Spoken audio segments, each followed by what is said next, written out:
Someone needs to bring someone else down to maybe make them feel better because they got rejected or whatever, or friend zoned. I don't do that. Weeks with Sydney to build that. Maybe we only needed 3 days, which is a testament to our connection.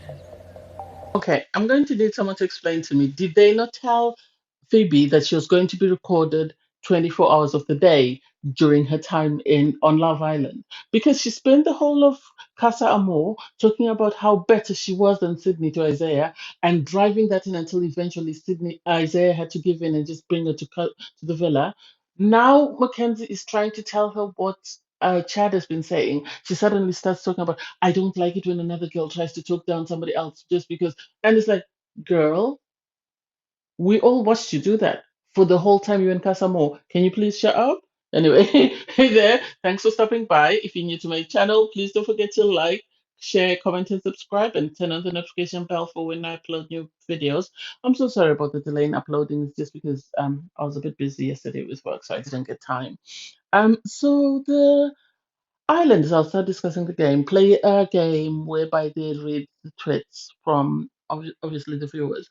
I personally think it was biased because there was nothing negative brought up about uh, Phoebe, and there was nothing negative brought up about Chad. And we all know everybody that's been on Twitter knows that people have been going in on Phoebe and people have been going in on Chad. So I'm surprised that nothing was brought up.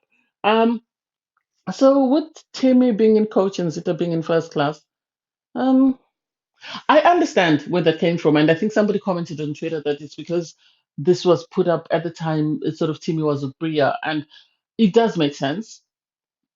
It does make sense because I think initially at the time Timmy thought Bria ticked his boxes, but I think after sort of being with both ladies, he realized that Zita was better for him, and that's why I think he sort of packed it in with Bria. So that tweet does make sense.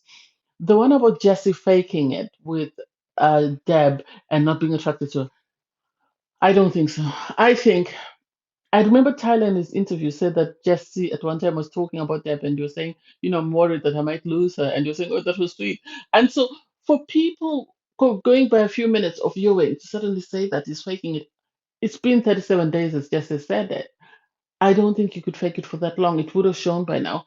They seem to get each other. They seem to have developed this bond. Even when they got to go to the hideaway, you could see that they not just physically attracted to each other, but they're emotionally connected in the sense that it wasn't just them getting into the villa and jumping each other's bones into the hideaway and jumping each other's bones, but they sort of built up to that. So I don't get where that tweet came from.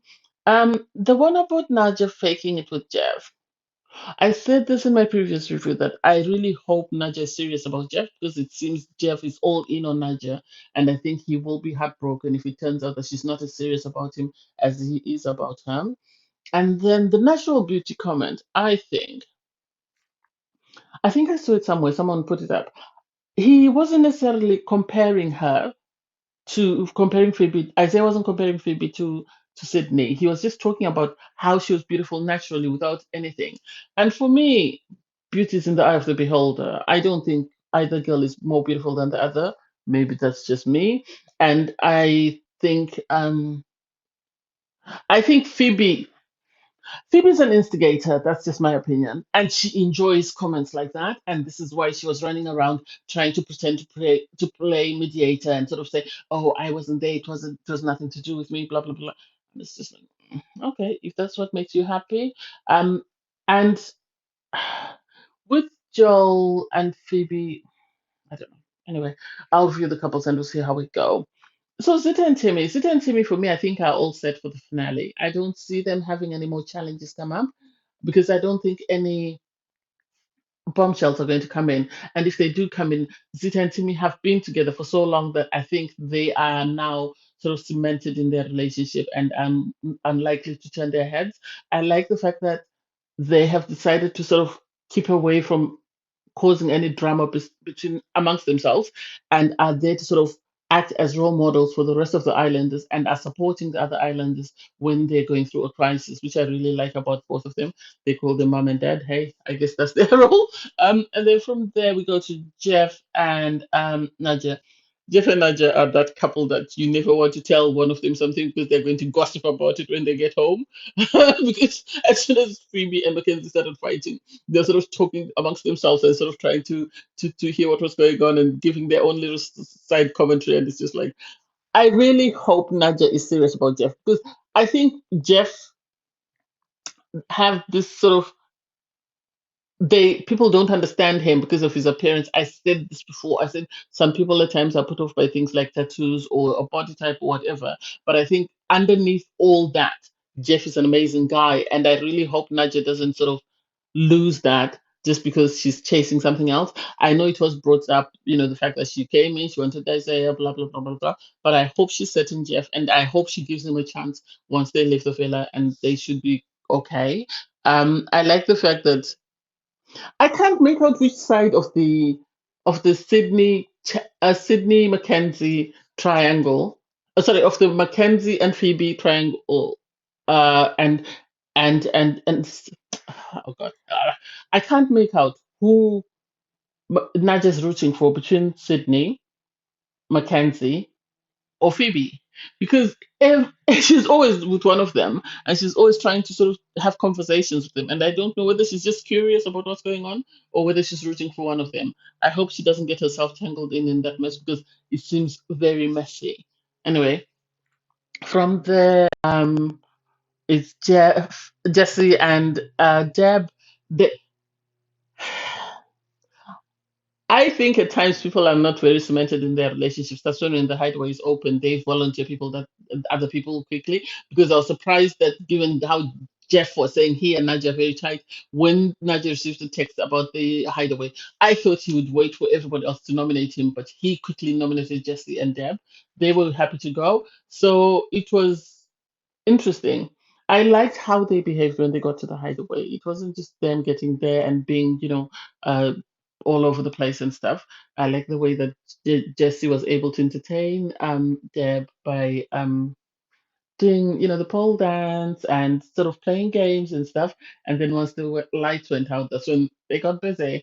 And I think people are misunderstanding their connection. I actually think they have a solid connection. I think their heads are not going to turn, and I can see them working. I'm not sure about the distance once they leave the villa, how far away they live from each other, but I can actually see them, working. And it was so interesting when because Serenity said something when she left the villa about having a connection with Jesse, but then he didn't make a move for her, so she then wasn't willing to continue to pursue him, and she stepped away from it. So I was surprised that during the game, Deb actually brought it up that maybe the question is about us because Jesse was after Valerie, and then from Valerie he was after Serenity, and then me. So I don't know. So I know Serenity has moved on, and I hope Jesse, and Deb continue to work on their relationship. I think they've grown a lot. I think Jesse was someone who was had this hard shell around him, and I think Deb has been able to help him sort of break down the walls and sort of build on that. So I wish them all the best.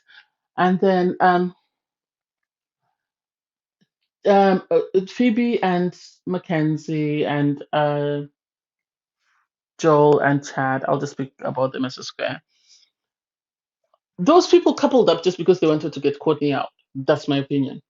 They coupled up just because they wanted to get Courtney out.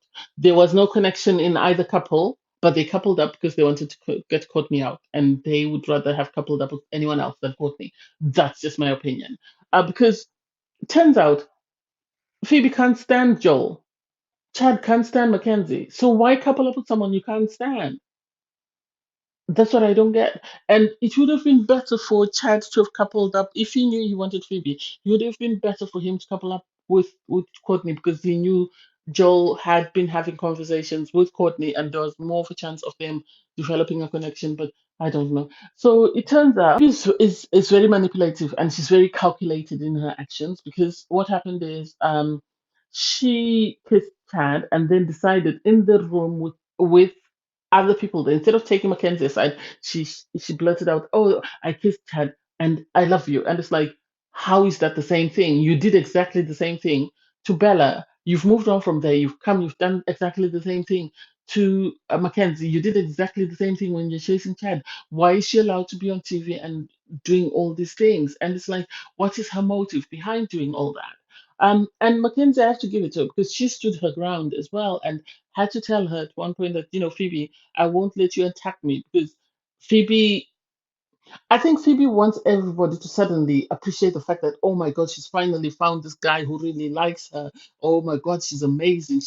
And because Mackenzie sort of said, but Chad downplayed your relationship, she got upset with it. And why are you upset? She's just telling you what he said to her. You have to address it with Chad. And instead of going to address it with Chad, she then ran to Chad to report this is what Mackenzie's saying. And Chad was upset. Oh, I'm upset that Mackenzie's saying that. It's too much. I said this in my last review.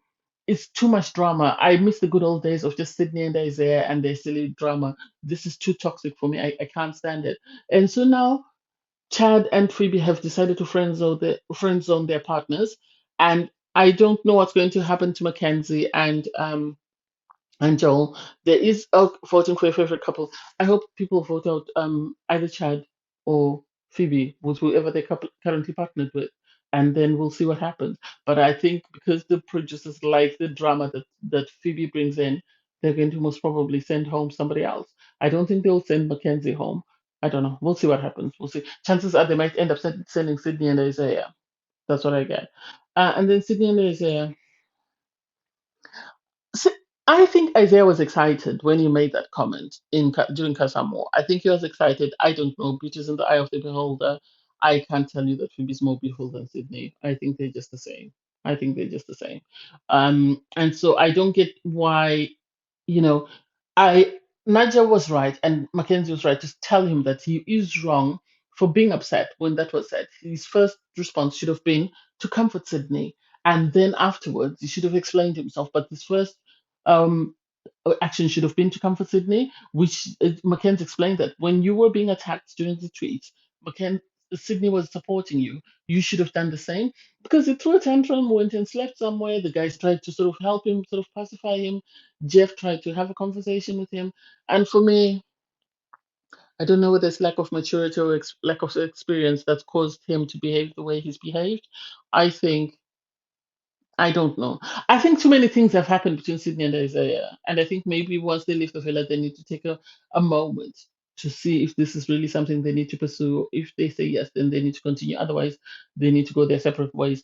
There was the Andy debacle, then they moved on, then there was Casa Amor and the fallout from Casa Amor, and now this. And it's just, I know relationships don't run smooth, but it's a bit too much. I think they're a bit too toxic for at the moment. I think they need help or they need someone to sort of just help guide them.